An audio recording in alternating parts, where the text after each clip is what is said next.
የከተማ ግብርና ዘርፈ ብዙ ነው።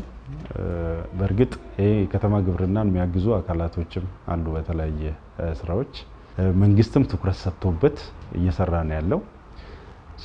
አሁን አንዱ የደብል ዲጂት አንዱ የመንግስት አቅጣጫ ነው ማለት ነው። ያንዳንዱ ምርት በጥፍ ማደግ መቻል አለበት።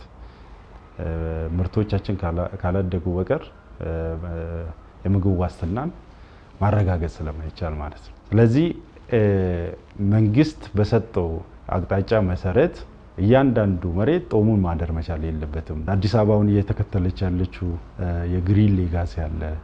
እንደዚህ ወንዞችን የማጽዳት ስራ አለና ወንዞች ደግሞ አብዛኛው ጸርቷል። እሱ ላይ በጣም ሰፊ ስራዎች ይሰራሉ። በጣም ሰፊ ስራዎች ይሰራሉ። እሱ ላይ ከፍተኛ እገዛ ይፈልጋል ስራው እንዲሳለጥ ከማድረግ አንፃር እና መንግስታዊ ያልሆኑ ደግሞ ዝርያዎችን በፋይናንሻል በተለያየ እገዛዎችን ከማድረግ አንፃር እዚህ ላይ መረባረብ ቢቻል አዲስ አበባ አካባቢ ላይ ያለውን የአሳ ችግር መቅረፍ ይቻላል።